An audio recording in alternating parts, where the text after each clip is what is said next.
नमस्कार दोस्तों, मैं आपका दोस्तों सखा में जुगानी, आप देख रहे हैं जुगानी टॉक्स। और कल जो वोलेटिलिटी हुई है वो अच्छे के समझ में नहीं आई है दोस्तों। तो उसके बाद में फिर ये कहीं ना कहीं हमारे भी दिमाग में कौंधा है कि यार इतनी बड़ी जो ट्रेडिंग कर रहे हैं वो तो बिल्कुल परेशान हो गए होंगे, क्योंकि 4 बार स्विंग मार्केट, 4 बार अप 4 बार डाउन। लास्ट में ये दिखा है कि हाँ, हमें तो ग्रीन ग्रीन रंग दिखा है, हमें अच्छा भी लगा। आज हम अपने पोर्टफोलियो को चेक करेंगे तो हमें अच्छा खासा गेन भी दिखाई देगा।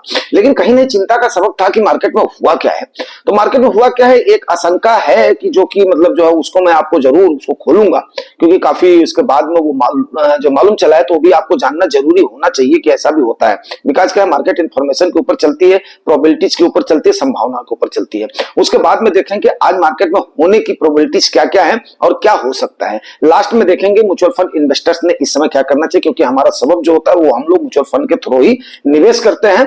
तो इस बात को भी आप जानते हैं अच्छे तरीके से। तो सबसे पहले दोस्तों मैं एक बात बोलना चाहूंगा कि जो कल की वोलेटिलिटी थी उसने काफी हैरान किया और सबको परेशान किया है, और सबको काफी ज्यादा। और अभी आपको पता है कि जिस प्रकार की कल वोलेटिलिटी थी उस प्रकार से सेबी की कदम की सराहना तो हम कर सकते हैं, इसमें कोई भी दो राय नहीं है। जो उन्होंने फ्यूचर और ऑप्शन को इतना ज्यादा क्रिटिकल बनाने की कोशिश किया जिससे आम लोग बच सके और उन लोगों की भ्रांतियां निकल सके कि मार्केट एक जुआ है। जुआ की छवि से मार्केट को निकालना ही सेबी चीफ की इस समय प्राथमिकता है, इसमें कोई भी दो राय नहीं। कई सारे कदम उन्होंने उठाए हैं, लेकिन जो कल जिस प्रकार से वोलाटाइल मार्केट रहा है, बहुत बड़े एक्सपर्ट ट्रेडर्स के लिए भी अपने ट्रेड को संभाल पाना बड़ा मुश्किल लग रहा होगा, ठीक है ना। क्योंकि ये कहीं ना कहीं ऑटो जनरेटेड लग रहा था कि यस यार ये ऑटो ही हो रहा है। मतलब सोचने का आदमी को टाइम ही नहीं मिल रहा था कि मतलब आपने बस सोचा नहीं कि उसके बाद में ऑर्डर प्लेस कर दिया, ऑर्डर सेल कर दिया, तो चाहे आप बन पाओ, नहीं तो नहीं बन पा रहे होगे कल की डेट में। जो उनका हुआ होगा, जैसा कि हमारे दोस्तों से जो हमारी बात हुई है वो मैं बोल रहा हूं, उन्होंने भी जो अच्छे खासे एक्सपर्ट थे वो बोल रहे, जिन्होंने मेरे को दसियों बार बोला अरे यार ये कर ले, इसमें बड़ा रोमांच है। मैं बोला नहीं भाई, मैं अपना कामकाज करता रहूंगा, मैं अपना जो भी है अपना जो है खेती बाड़ी घर द्वार माता वाता जी को अपना देखता रहूंगा। उसके बाद में जो मेरा है मैं अपना निवेशित रहूंगा, उसी में खुश रहूंगा, और उसमें सबसे बड़ा आत्म सुकून मिलता है भाई। ठीक है, लॉन्ग टर्म में चाहिए जो है कछुए वाली चाल से ही सही, और वही लोग हमारे साथ मतलब मेरे ख्याल से अच्छा खासा लाभ लेकर के जाएंगे। जो अपना निवेशित रहेंगे, टाइम देंगे, उनको ऐसा मौका मिलेगा यस आनंद लेने का। जैसे रेस में जो है ये अपना घोड़ों की रेस देखो, उसकी रेस देखो, तो वहां पर जो हम स्पेक्टेटर ही बने रहेंगे, अपना हमने लगाया हुआ यस हम देखेंगे भैया, हम वहां पर मैदान में कूदने की हमारी कैपेसिटी ने, अपना हाथ पैर हमने नहीं तुड़वाना। सीधी सी बात, हाथ पैर इन द सेंस है जो हमने गाड़ी कमाई से लिया हुआ है उसको हमने गंवाना नहीं है। समय देंगे यस डेफिनेट है वो निकलेगा निकलेगा। चलिए, अब वोलेटिलिटी का जो संदेह है, तो यूएस की ब्रोकरेज फर्म है, एक है जॉन स्ट्रीट, दूसरा है मिलेनियम। मिलेनियम वर्ड देखो, उन लोगों को जो हमारे जैसे 50 साल के 40 साल के उनको पता है। जब 2000 में हम लोग पहुंचे थे तो उस समय हुआ था कि हाँ भाई ये मिलेनियम एक हो गया। जब 19वीं शताब्दी से हम लोग 21वीं शताब्दी में आए थे, ठीक है ना, तो उसको बोलते हैं मिलेनियम, बोलते हैं 100 ईयर्स को बोलते हैं, आप लोग जानते ही हो, ठीक है। एंड उसको आई थिंक सेंचुरी 1000 को बोलते हैं कि 1000 को बोलते हैं, देख लेना। अभी मैं थोड़ा सा कंफ्यूज हूं, लेकिन हमारे सामने मिलेनियम आया था। मिलेनियम मिलेनियम मिलेनियम करके अपना 2000 के आसपास चल रहा था, अपना गाना चल रहा था। जब 21वीं सदी में मेरे ख्याल से एंटर हुए तो 100 ईयर्स को आई थिंक मिलेनियम बोलते हैं, या उसको बोलते हैं, आप देख लेना। मेरे को थोड़ा सा कंफ्यूजन है इस वर्ड पे, बट मिलेनियम वर्ड मेरे को अच्छे से याद है। गाना खूब निकाला था लोगों ने, पॉप सॉन्ग उस समय, और उस समय टीवी होती थी black and white, millennium millennium करके आता था, तो मेरे को याद है। तो जब मैंने इन चीजों को देखा, जॉन स्ट्रीट और मिलेनियम, तो ये वो वाला मिलेनियम नहीं है, और ये कोई जो है कोई गली नहीं है, ठीक है। ये है आपकी दो अमेरिका की ब्रोकरेज फर्म है जिनका यूएस कोर्ट में केस चल रहा था। केस क्यों चल रहा था? जॉन स्ट्रीट जो है ना, वो कुछ सॉफ्टवेयर ऐसे तैयार करता है जो कि इंडियन मार्केट में यूज करता है, किसके लिए? ट्रेडिंग के लिए। अब एक सॉफ्टवेयर के सामने, जैसे आजकल लोगों ने बोला हुआ मैं ऑटो करता हूं, हमारे यहां पर लोग इस्तेमाल कर रहे हैं, हमने ऑटो में डाल दिया है और उसके बाद में ऑटो ट्रेडिंग होती रहती है, तो कौन यहां पर वो ले जो है अपना झंझट कौन ले? तो जॉन स्ट्रीट उसी टाइप के सॉफ्टवेयर को यूज करता था और इंडियन मार्केट से खूब पैसा छापता था। अब जाहिर सी बात है, उसमें जो ट्रेडर आएंगे सॉफ्टवेयर के सामने जो है कहां टिकेंगे? अगर हैवी सॉफ्टवेयर है और उसको जितना समझ है, तो उसके बाद में तो मतलब जो मुश्किल हो जाएगा टिकना। तो उसके बाद में क्या हुआ कि दो इसमें से बंदे चले गए सॉफ्टवेयर वाले, कहां पे? जॉन स्ट्रीट के पास, इसको सॉरी मिलेनियम के पास। अब मिलेनियम ने भी खूब जो पैसे छापे, तो जॉन स्ट्रीट ने देखा मेरा प्रॉफिट कम हो गया, जो उसने जब उसने उसकी जो है जांच करवाई अपने लेवल पे, तो पता चला कि मिलेनियम वालों ने किया, तो वो चला गया कोर्ट में क्योंकि उसका हैवी लॉस हुआ था। अब दोनों के बीच में हुआ, तो कोर्ट ने जब जॉन स्ट्रीट से पूछा कि आप इस सॉफ्टवेयर का उपयोग कहां करते हो, तो उसने बोला कि भाई हम तो इसका उपयोग इंडियन मार्केट में ट्रेडिंग के लिए करते हैं। क्यों? क्योंकि भाई इंडियन तो बेचारे होते कैसे भी हो, वो लाख बोले कि हम बड़े चालबाज हैं, बड़े इंडियन तो होते हैं अपना सीधे साधे होते हैं, इतने चालबाज नहीं होते जितने चालबाज फिरंगी होते हैं। तो फिर उसके बाद में दोनों ने मतलब कोर्ट का फैसला आने से पहले दोनों का म्यूचुअल अंडरस्टैंडिंग हुआ। अब म्यूचुअल अंडरस्टैंडिंग जिसको नहीं पता वो मैं बता दूं कि आपसी सहमति, परस्पर सहमति से दोनों ने केस का विड्रॉल कर लिया कि हमारा मैटर सॉल्व हो गया, म्यूचुअली हमने सॉल्व कर लिया। जैसे मियां बीवी का झगड़ा होता है, जो है दोनों ने डाइवोर्स के लिए कर दिया, तो कोर्ट वगैरह ही चलती है, लंबा खींचती है ताकि दोनों में म्यूचुअल अंडरस्टैंडिंग हो जाए और एक बार फिर दोनों रहने लगे, करने लगे। तो उस प्रकार से उन्होंने कर लिया। करने के बाद में अब जॉन स्ट्रीट ने अभी चेन्नई का एक लड़का हायर किया है, 4.5 कितने की 4.5 करोड़ की उस पे अपना जो है पैकेज पे किया है, ठीक है ना। तो 4.3 करोड़ के पैकेज पे किया है। अब ब्लूमबर्ग की रिपोर्ट भी यही कहती है कि इस प्रकार का सॉफ्टवेयर का उपयोग करके इंडियन मार्केट को वोलेटिलिटी में धकेला जाता है। अब कहीं ना कहीं आशंका जाहिर हो रही, कहीं जॉन स्ट्रीट इंडियन मार्केट में वापस तो नहीं आ गया जो कल हो रही है।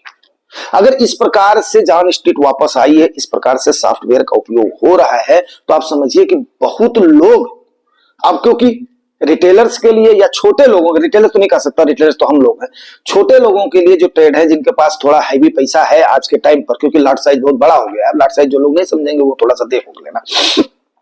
तो अब वो काफी जो है बड़ा हो गया है, तो वहां पर अच्छे खासे लोगों का पैसा फिर जाएगा और इसी प्रकार से वोलेटाइल आपकी मार्केट रहेगी। सो भाई ये संदेह हो रहा है कि यार एफआईआईज की वापसी जो कल हम लोग देख रहे हैं और कि 8,500 करोड़ की इतने दिनों से 3-4 दिनों से लगातार एफआईआई जो करती जा रही, बाइंग करती जा रही है, और कल जो पेस उन्होंने बढ़ाया है, तो उस पर कहीं ना कहीं थोड़ा सा हमने कॉन्शियस होने की जरूरत है। इस समय अगर जिनको ये लग रहा है चुल मच रही कि फोमो मेरा हो गया, फोमो हो गया, इतनी 2 महीने की रैली में जो नहीं निवेश कर पाए हैं, तो थोड़ा सा देख दाख करके उसके बाद में करिएगा। दूसरी बात, आज की मार्केट के संदर्भ में बताऊं तो सीआरआर में कटौती नहीं होगी, ठीक है ना। अब सॉरी, आपके रेपो रेट में कटौती नहीं होगी, ठीक है ना। तो रेपो रेट में अगर कटौती नहीं होगी तो उसके बाद में होगा क्या, सीआरआर में कटौती की प्रोबेबिलिटी है। अगर इन्फ्लेशन को रखते हुए दोनों में, मैं सीधी सी बात बोलो, कोई भी प्रेडिक्ट नहीं कर सकता भाई, मैं कोई इतना बड़ा ज्ञाता नहीं हूं, लेकिन एक अंदाज ही लगा सकता है आदमी। ओपन कहना सही रहता है, क्योंकि ये हमारा एक पारिवारिक मंच है और यहां पर सही कहना, सुदृढ़ रहना, ये अच्छी बात है। तो अगर इसमें रेपो रेट में कटौती नहीं होती है तो सीआरआर में कटौती होनी चाहिए। अब सीआरआर के बारे में हमने आपको बता दिया था कल, कैश रिजर्व रेशियो होता है जो कि आरबीआई के पास बैंकों को रखना पड़ता है, उसको खर्च नहीं करनी पड़ती है, और बिना ब्याज के वो बैंकों से आरबीआई अपने पास, अपने मुट्ठी में, अपने कब्जे में रखता है। आज के टाइम पर इंडिया का सीआरआर का जो रेशियो था 4.5% था। मतलब 1 लाख रुपया, सीधी भाषा में बताऊं, अगर आपके पास 1 लाख रुपया किसी बैंक के पास है तो 4,500 रुपया आरबीआई के पास रहेगा। अब टोटल आरबीआई के पास जो है 10 लाख करोड़ का कैश है सीआरआर के रूप में। अब अगर 0.501% भी रिलीज होता है, मान लिया 2 फेज में कर देती है, तो उससे कितना बनेगा, 1 लाख करोड़ की लिक्विडिटी, 1 लाख सवा लाख करोड़ के आसपास की लिक्विडिटी बन जाएगी मार्केट के अंदर में। मार्केट में बैंकिंग सेक्टर, बैंकिंग के अंडर में हो जाएगी, जो कि लोन लोग चिल्ला रहे हैं, लोन नहीं मिला, तो इतना फ्लो आ जाएगा। और अभी जो है 2 दिन पहले की जो रिपोर्ट है, बैंकों के पास लिक्विडिटी अभी 1 लाख करोड़ के आसपास हो गई है, 89,000 करोड़ के आसपास थी। तो उसके बाद में जो गवर्नमेंट ने कैपिटल एक्सपेंडिचर, मैं आपको बता नहीं रहा था, गवर्नमेंट भी कैपिटल एक्सपेंडिचर अब बढ़ाएगी महाराष्ट्र इलेक्शन के बाद में, ये बातें भी मैंने आपको उठाई थी। तो उसके बाद में गवर्नमेंट के एक्सपेंडिचर का जैसे ही फाइलें आगे बढ़नी शुरू हुई तो 21,000 करोड़ रुपया प्लस हुआ, तो 1 लाख करोड़ के आसपास इनके पास है। तो 2 लाख करोड़ के आसपास अगर मान लिया, अगर 1% मतलब 0.50% का या 0.25% का, आज क्योंकि महंगाई को भी काबू लाना है, लिक्विडिटी जो को ज्यादा फ्लो भी नहीं कर सकती आरबीआई, लेकिन अगर 0.25 या 0.50% कर देते 50 से 60,000 करोड़ रुपया और लिक्विडिटी आने की संभावना है, जो कि पेस के मुताबिक मार्केट करेगी। मतलब आरबीआई करेगी, फूक फूक करके कदम रखेगी। तो मोस्ट प्रोबेबली ये संभावना है कि रेपो रेट में कट नहीं होगा, बट सीआरआर में हो सकता है थोड़ी सी ढील दे सकती है आरबीआई, ऐसा उम्मीद है। तो अगर ऐसा होता है तो मार्केट अप ट्रेंड की तरफ जाएगी, इसमें कोई भी दो राय नहीं है। अब बचना किससे? अगर जॉन स्ट्रीट जैसे जालसाज आए हैं तो उनसे हमने बचना है। हमने क्या बचना है? ट्रेडर्स ने बचना है। हमने तो भैया चाहे ऊपर जाए चाहे नीचे जाए, नीचे जाएगी तो बाई करेंगे, ऊपर जाएगी तो एंजॉय करेंगे। सीधी और सिंपल सी हमारी बात है और इसमें कोई भी दो राय नहीं है। उम्मीद करता हूं ये बात आप अच्छे से समझ गए होंगे। अब उसके बाद में न्यूमोरा ने, जो आप जानते हो कई बार मैंने इस्तेमाल किया है, रेटिंग एजेंसी है, पक्का देखते हैं, इसको ओवर रेट किया है। दूसरा ओईसीडी एक रेटिंग एजेंसी है, उसने बोला है कि भाई लॉन्गर टर्म में अभी इंडिया में वोलेटिलिटी हो सकती है, ठीक है, लेकिन लॉन्गर टर्म में इंडिया की ग्रोथ 6.9% होने की संभावना है। इसलिए आप लोग ज्यादा होशियार मत बनो। इंडिया में लिक्विडिटी दबा करके आ रही है, डोमेस्टिक लिक्विडिटी, फिर तुमको हायर में बाई करना पड़ेगा, इसलिए इंडिया में पैसा लगा सकते हो, कोई भी हार्म नहीं है।